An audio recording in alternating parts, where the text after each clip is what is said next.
So guys और कुछ देख लेते हैं थोड़े से।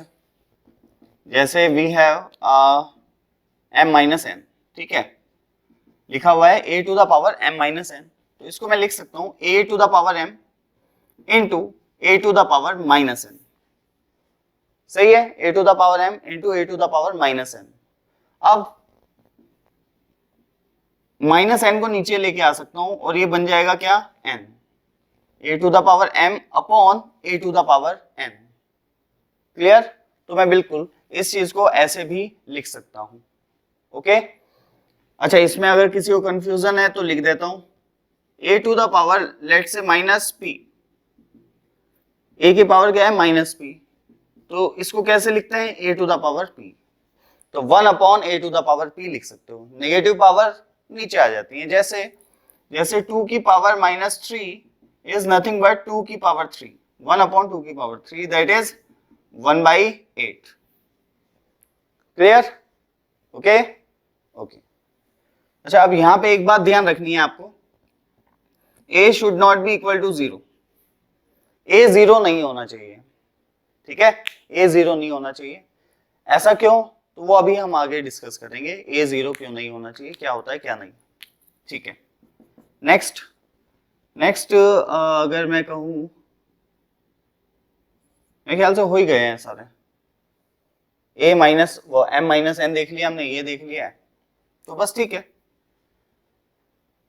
That is I think sufficient. तो मेरे ख्याल से सबको समझ आ गया होगा, a की पावर m माइनस n, तो a की पावर m इंटू a की पावर माइनस n, और a की पावर माइनस n को हम नीचे लिख सकते हैं। क्लियर? a की पावर माइनस p मतलब क्या होता है 1 upon a to the power p। सही है, ओके ओके। तो ये मेरे ख्याल से चीजें हैं जो यूज होती हैं काफी ज्यादा कैलकुलेशंस में, तो आपको इनको बहुत ध्यान से करने की जरूरत है। मैं देखता हूँ स्टूडेंट्स इसमें कंफ्यूज होते हैं, बिल्कुल बेसिक चीजें हैं लेकिन पता नहीं इनमें क्यों कंफ्यूज होते हैं। तो एक एक चीज को, जितने भी आज बताए हैं मैंने, इन्हें एक एक चीज को बिल्कुल अच्छे से स्ट्रॉन्ग करके रखना है आपको, तभी कैलकुलेशन में प्रॉब्लम नहीं आएगी।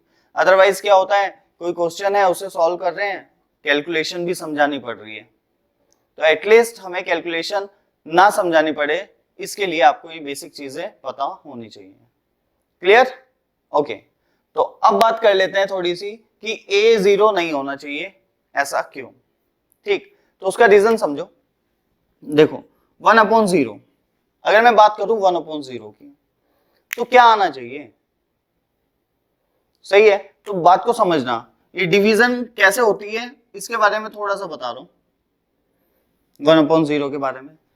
देखो जैसे यहाँ पे लिखा है 4 और यहाँ पे 2, तो 4/2 एक ऐसा नंबर है, 4/2 एक ऐसा नंबर है जिसको अगर 2 से मल्टीप्लाई कर दूं, मान लो इसकी वैल्यू आती है p, 4/2 I don't know, let's say इसकी वैल्यू आती है p, तो 4/2 एक ऐसा नंबर है जो कि p है, वो एक ऐसा नंबर है जब उसको 2 से मल्टीप्लाई किया जाए या डिनोमिनेटर से मल्टीप्लाई किया जाए तो वी गेट न्यूमरेटर।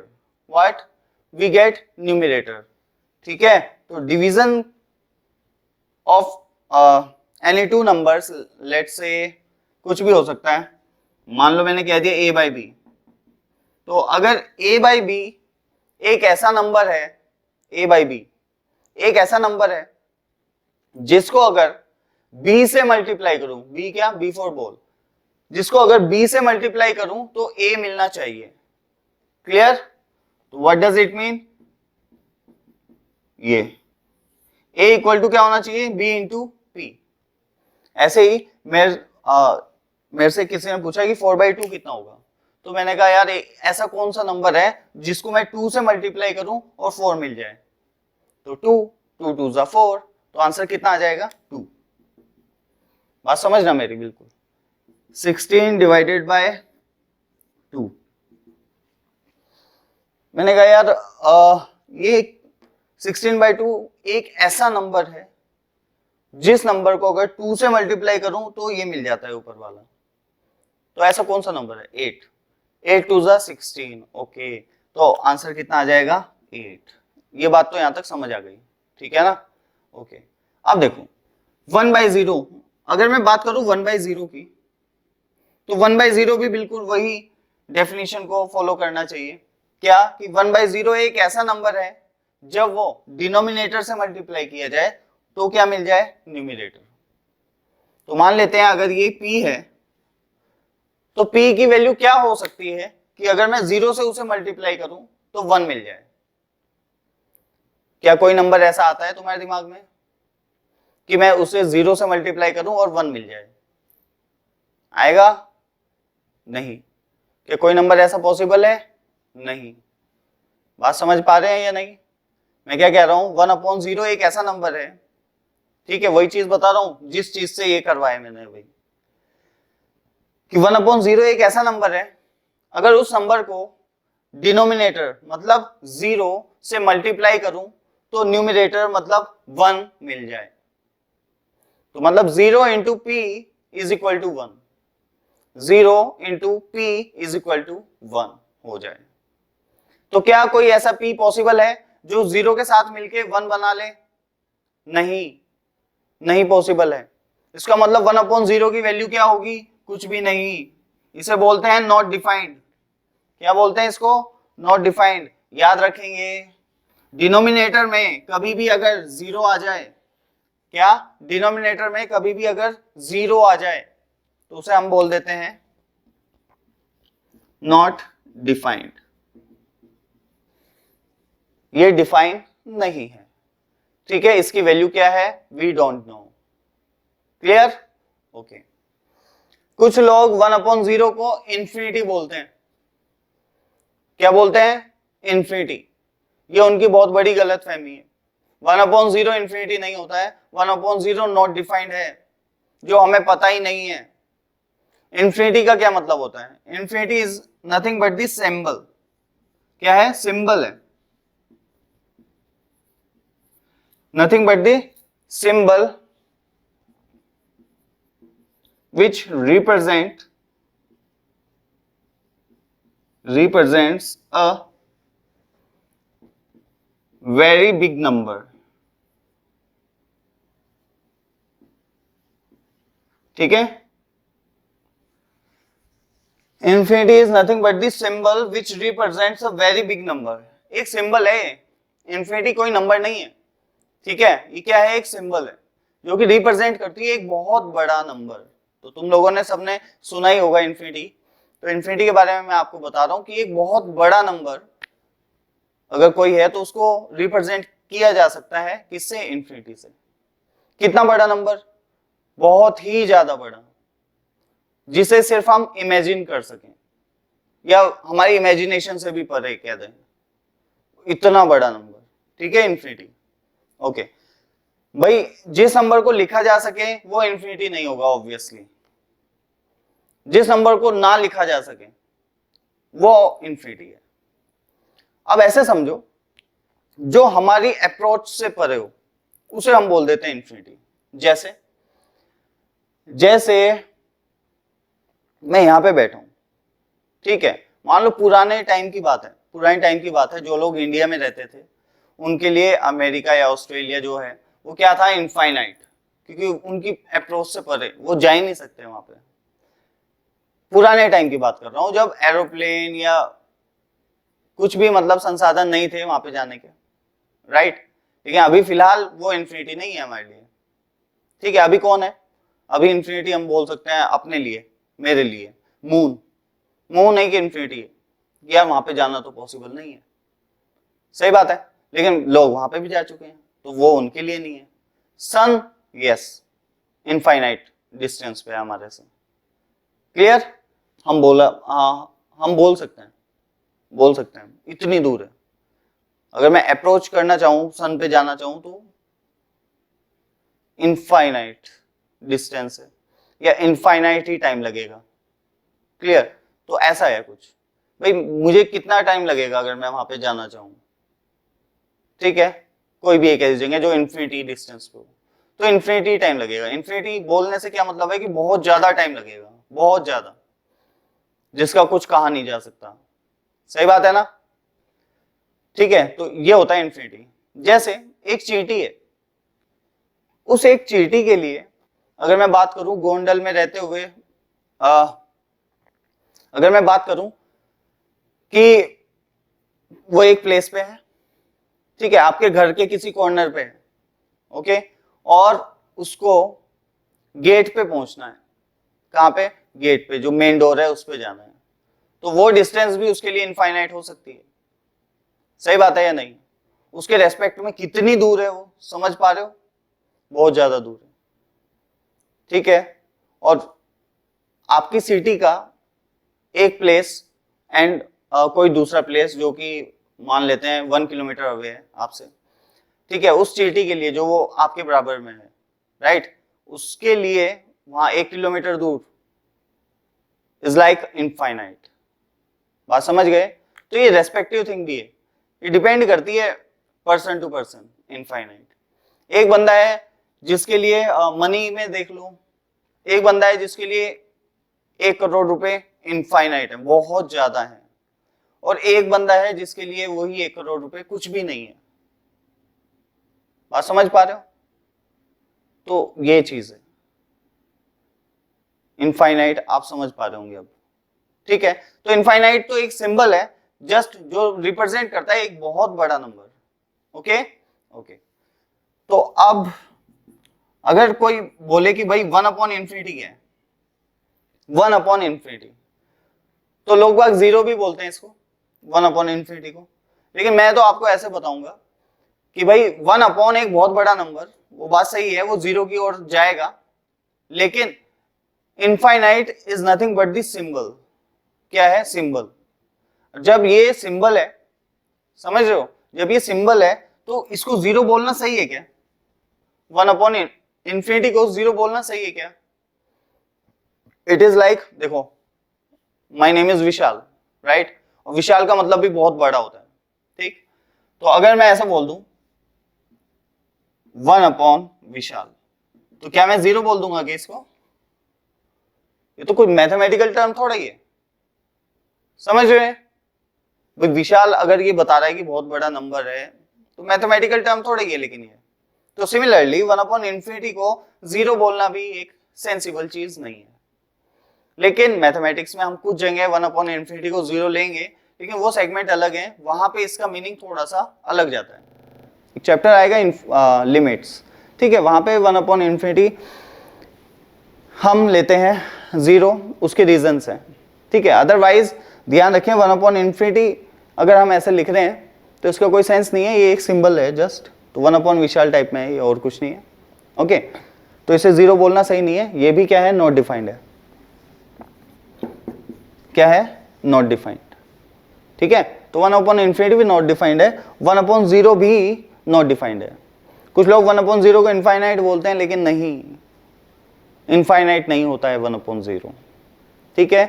तो लेते हैं, लेकिन तो वो भी फिर वही बात आ जाती है, एक जो मैंने बताया, एक चैप्टर आएगा लिमिट्स, तो वहां पे आप 1 अपॉन 0 को इनफाइनाइट ले सकते हैं, उसके रीजंस हैं और जेन्युइन रीजन है। जब वो पढ़ाया जाएगा तो तुम्हें समझ आएगा कि क्यों वहां पे इनफाइनाइट ले सकते हैं, क्यों यहाँ पे मैं नॉट डिफाइंड बोल रहा हूं सिर्फ। वैसे तो इनफाइनाइट भी नॉट डिफाइंड ही होता है, समझ गए। लेकिन जैसे मैं इसको इनफाइनाइट बोल दूं तो मैंने ये बोल दिया कि एक बहुत बड़ा नंबर है ये 1 अपॉन 0, लेकिन मैं तो ये कह रहा हूं मैं इस पे कमेंट ही नहीं कर सकता यार, आई डोंट नो कि बहुत बड़ा नंबर है। भाई 0 से तो कितना ही बड़ा नंबर मल्टीप्लाई हो जाए ये तो 0 ही बना देता है। क्लियर है? ठीक है, ओके। कुछ को अलग टाइप की कंफ्यूजन्स होंगी शायद इसमें, जिन्होंने चीज़ों को बहुत अच्छे से जाना हुआ है वो लोग इसमें कंफ्यूज हो सकते हैं, लेकिन मैं फिलहाल लिमिट्स में बात नहीं कर रहा हूँ, वो बिल्कुल अलग चीज़ है। अभी फिलहाल जो मैं बात कर रहा हूँ वो जस्ट ये बता रहा हूँ कि 1 अपॉन 0 अगर आपको कभी भी दिखे तो आंख बंद करके उसे क्या बोल देना? नॉट डिफाइंड, बात खत्म। 1 अपॉन इन्फिनिटी भी नॉट डिफाइंड होता है, एंड इन्फिनिटी भी एक सिंबल है जो कि एक बहुत बड़ा नंबर रिप्रेजेंट करता है, और वो भी नॉट डिफाइंड है। क्यों? वो बहुत बड़ा नंबर है, कितना मैंने बताया ना, मेरे रेस्पेक्ट में बहुत बड़ी डिस्टेंस क्या है? मून है। एक चींटी के रेस्पेक्ट में आपके घर के कॉर्नर से मेन डोर तक की डिस्टेंस भी इनफाइनाइट हो सकती है, सही है या नहीं? या 1 किलोमीटर की डिस्टेंस भी उसके लिए इन्फिनिटी हो सकती है। तो ये तो डिपेंड करती है पर्सन बाय पर्सन, इसलिए इसको क्या बोल देते हैं हम? Not defined. क्लियर? तो इन्फिनिटी को भी क्या बोलते हैं? Not defined. तो 1 upon infinity, yes not defined. ये वाला इन्फिनिटी भी सिंबल है, represent a very big number, ठीक है, and it is also known as not defined, ठीक है, नॉट डिफाइंड भी बोलते हैं इसको। ओके ओके, चलिए, तो इन तीनों टर्म्स को थोड़ा सा याद रखना है आपको, ठीक। और एक दो चीज और बता देता हूं बेसिक, उससे पहले इनको जल्दी से आप उतारें। सो गाइज, अब दो तीन चीजें हैं वो हमेशा आपको याद रखनी है कि कभी भी अगर ऐसा कुछ लिखा है 1 अपॉन एक्स, क्या 1 अपॉन एक्स, तो आपको उसके साइड में एकदम से लिख देना है कि x should not B 0, x should not be what? 0, 0 नहीं होना चाहिए। क्यों? क्योंकि जैसे ही x 0 होगा तो क्या बनेगा? 1 अपॉन 0, जो कि क्या होता है? Not defined. और हम जो मैथ्स में वर्क करते हैं वो डिफाइंड चीजों पे वर्क करते हैं, नॉट डिफाइंड हमें पता ही नहीं है, तो उन पे कैसे वर्क कर रहे हैं? क्लियर? तो ध्यान रखो, कभी भी 1/x आपको दिख गया तो आप क्या लिख दोगे x को? x should not be equal to 0। Okay, अच्छा, एक चीज और बहुत अच्छे से जानते होंगे लोग बाग जैसे यहां पे लिखा है x, ठीक है, या रुको, एक चीज उससे पहले एक बात सीखते हैं, a/b अपॉन c/d, इसको कैसे सॉल्व करते हैं? a/b अपॉन c/d, तो you all know very well कि ये इससे मल्टीप्लाई हो जाता है, ये इससे, एंड AD और CB इसका आंसर आ जाता है, जानते हैं सभी, सही है। इस टाइप की कैलकुलेशन ऐसे की जाती है। साइड में फिर भी एक बार दिखा रहा हूँ, 3/2 एंड 5/9, तो ये इससे और ये इससे कितना बनेगा? 27 डिवाइडेड बाय 10, कितना आ गया? 27 डिवाइडेड बाय 10। ओके, नेक्स्ट देखो, a/b को मैं लिख सकता हूं, ध्यान से देखना, a/b को मैं लिख सकता हूं 1 अपॉन b/a, a/b को लिख सकता हूं 1 अपॉन b/a। बात सही है या नहीं? कुछ लोगों को यहां पे समझ नहीं आई ये बात, वो देखो, 1 अपॉन b/a, इसको कैसे करें? तो ध्यान से देखो, डिनोमिनेटर और न्यूमिनेटर देखना होता है आपको। यहां पे डिनोमिनेटर और न्यूमिनेटर कौन है? 3/2, डिनोमिनेटर कौन है? 5/9, सही है। तो ऐसा कुछ हुआ, यहां पे न्यूमिनेटर कौन है? 1, तो आप 1 को भी इसकी फॉर्म में लिख लो। देखो, 1 डिवाइडेड बाय 1, 1 को मैं लिख सकता हूं 1 अपॉन 1, क्लियर? ओके, और इसको लिख सकता हूं b/a, 1 अपॉन 1, एंड क्या लिख सकता हूं? b/a। तो जैसे यहां पे था ना 1 अपॉन b/a, ये डिनोमिनेटर टर्म है पूरी, क्लियर? देखो अब ध्यान से, तो b इससे मल्टीप्लाई होगा, b इससे, आंसर आएगा a/b। आंसर क्या आ गया? a/b, क्लियर है? ओके, दोनों में डिफरेंस है, देखते रहना। अभी फर्स्ट था, सेकंड देखो, 1 अपॉन b/a,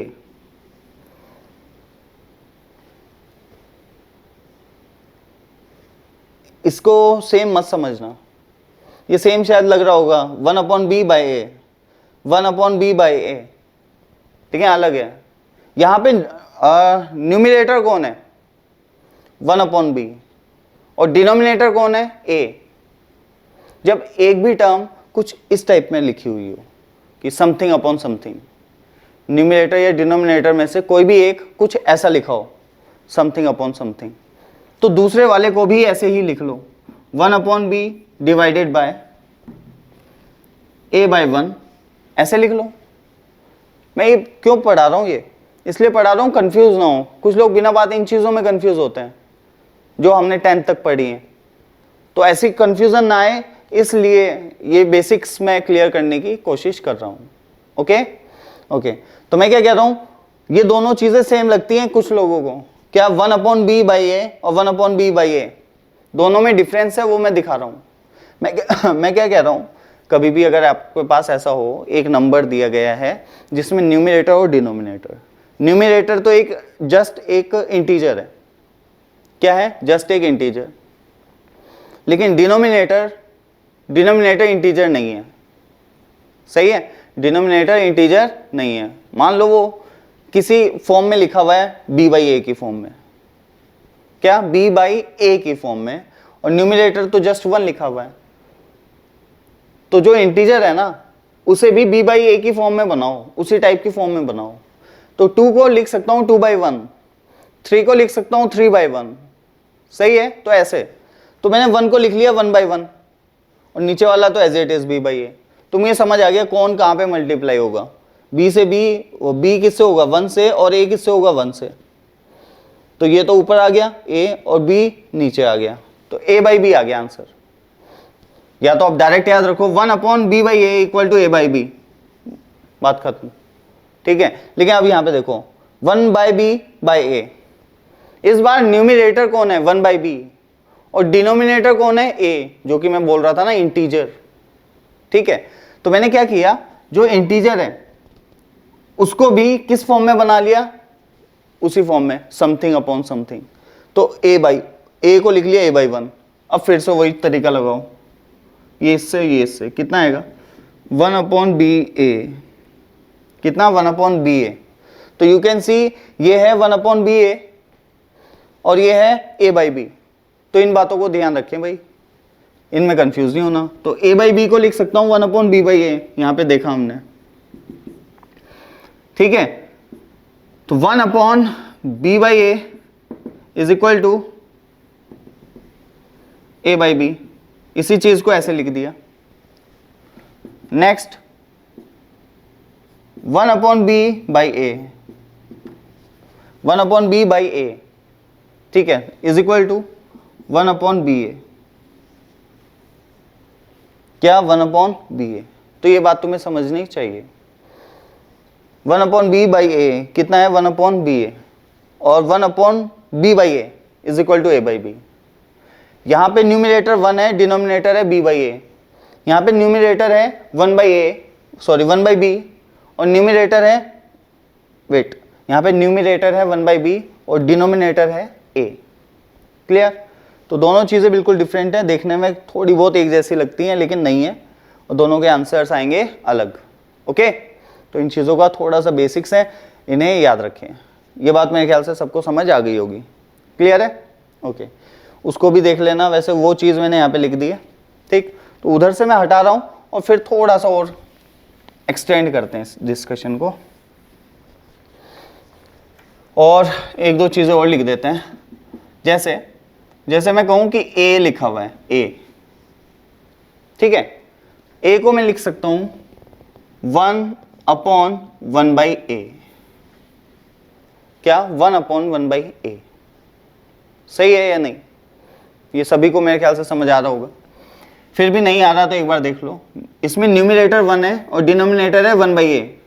तो 1 को भी मैं ऐसे ही लिख रहा हूँ 1 अपॉन 1 और 1 अपॉन ए। तो 1 से 1 और a से a, तो आंसर क्या आ जाएगा a।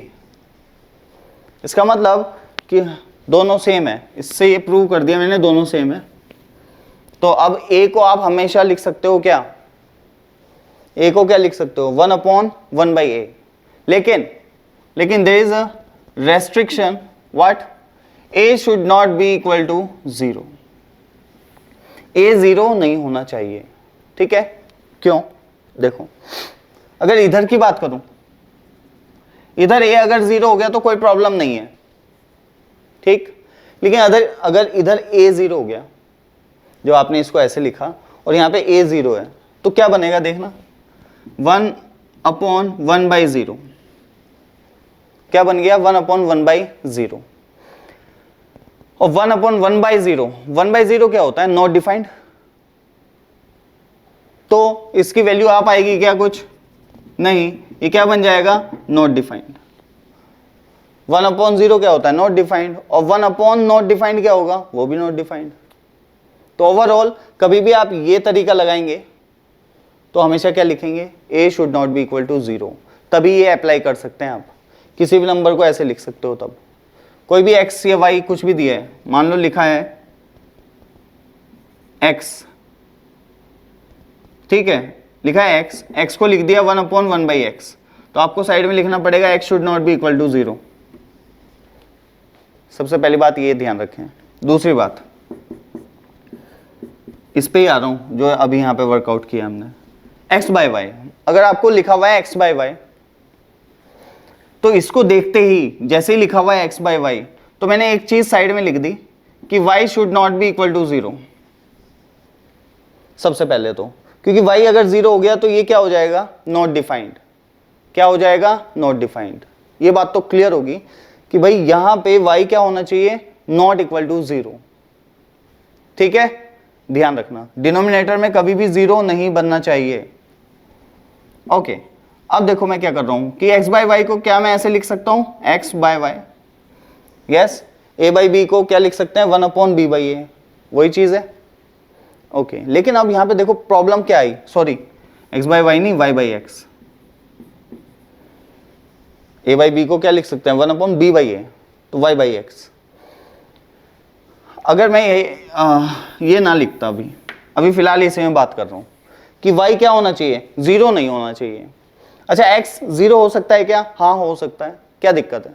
अगर x 0 हुआ तो ये 0 बन जाएगा, सही है। ओके, मैं कह रहा हूं कि क्या इसको मैं ऐसे लिख सकता हूं, y बाई एक्स। तो एक ने कहा हाँ बिल्कुल बिल्कुल लिख सकते हो, ठीक है। अब मैंने कहा कि ये दोनों चीजें इक्वल सिर्फ और सिर्फ तभी हैं जब एक तो y 0 ना हो, नहीं तो ये नॉट डिफाइंड बन जाएगा। एंड ऑल्सो x भी 0 नहीं होना चाहिए। x अगर 0 हुआ ये तो 0 बनेगा, लेकिन ये साइड क्या बनेगी, y अपॉन 0, जो कि नॉट डिफाइंड हो जाएगा। y अपॉन 0 क्या होगा, not defined. Something upon 0 is always not defined, तो नॉट डिफाइंड नहीं होना चाहिए। तो दैट्स वाई मैं लिख दूंगा कि x should not B 0। x क्या नहीं होना चाहिए, 0 नहीं होना चाहिए। And as well as y should not also be 0। सही है, ठीक है। तो मेरे ख्याल से समझ आ गया होगा कि मैं क्या बताना चाह रहा हूं, ये क्या 0 नहीं होना चाहिए। पहले तो मैंने बता दिया 1 अपॉन 0 या 2 अपॉन 0 या 3 अपॉन 0 या कोई भी number, any number divided by 0 is not defined. मैंने 1 अपॉन 0 बताया ना, मैं कह रहा हूं अब any number divided by 0 is not defined. Like कोई भी नंबर ले लो, मान लो ले लिया मैंने 2 बाई 0 कितना होगा, मैंने कहा यार 2 बाई 0 तो एक ऐसा नंबर होना चाहिए जब उसको 0 से मैं मल्टीप्लाई करूं, उसको 0 से मल्टीप्लाई करूं तो 2 मिल जाए। तो बताओ ऐसा कौन सा नंबर है जिसको 0 से मल्टीप्लाई करने पे 2 मिल जाए, नहीं है, सही बात है। तो ऐसा तो कोई नंबर है नहीं, बिल्कुल। इसलिए मैंने क्या बताया कि कोई भी number divided by 0 is always not defined, ठीक है। किसी भी नंबर को अगर आप 0 से डिवाइड करते हैं तो वो हमेशा नॉट डिफाइंड ही आता है, ये बात आपको ध्यान में रखनी है। तो कहीं पे भी जब सम न्यूमरेटर अपॉन डिनोमिनेटर है तो denominator should not be equal to 0 हमेशा। जैसे मुझे x बाई वाई दिखा तो मैंने साइड में लिख दिया y should not be equal to 0। फिर मैंने इसको क्या लिखा, 1 upon y by x. x by y को क्या लिखा, 1 अपॉन वाई बाई एक्स। और ऐसा लिखने से इस बार डिनोमिनेटर, ये जो टर्म है ना डिनोमिनेटर की टर्म, पूरे की डिनोमिनेटर की टर्म, ये भी न्यूमरेटर अपॉन डिनोमिनेटर की फॉर्म में लिखी है। और इसका जो डिनोमिनेटर है वो कौन है, x। तो डिनोमिनेटर तो किसी का भी 0 नहीं होना चाहिए, तो x भी 0 नहीं होना चाहिए। ये दोनों चीजें सिर्फ और सिर्फ तभी पॉसिबल हैं जब x should not be equal to 0, ठीक है। सिमिलरली ये यहाँ पे इस साइड में a 0 हो जाए कोई दिक्कत नहीं है, लेकिन अगर a यहाँ पे 0 हुआ तो दिक्कत है, ये नॉट डिफाइंड हो जाएगा। तो a को अगर 0 यहाँ पे मैंने पुट कर दिया तो इधर क्या बनेगा, 0, इधर बनेगा नॉट डिफाइंड। इसका मतलब क्या ये इक्वालिटी होल्ड करेगी, क्या ये दोनों बातें इक्वल होंगी, नहीं। तो मैंने बोल दिया कि भाई a 0 नहीं होना चाहिए। अगर a 0 हुआ तो ये दोनों इक्वल नहीं आएंगे, ये 0 आएगा और ये आएगा नॉट डिफाइंड। सिमिलरली यहाँ पे भी कि अगर x 0 हुआ तो ये दोनों इक्वल नहीं आएंगे, क्यों, क्योंकि ये क्या आएगा 0 जब x को आप 0 पुट करोगे, और ये क्या आएगा नॉट डिफाइंड, समथिंग अपॉन 0। तो something upon 0 is always not defined. Clear. तो ये कुछ बेसिक्स थे हमने यहाँ पे सीखे। एक दो चीजें और देख रहे हैं, ठीक। वो क्या है, देखो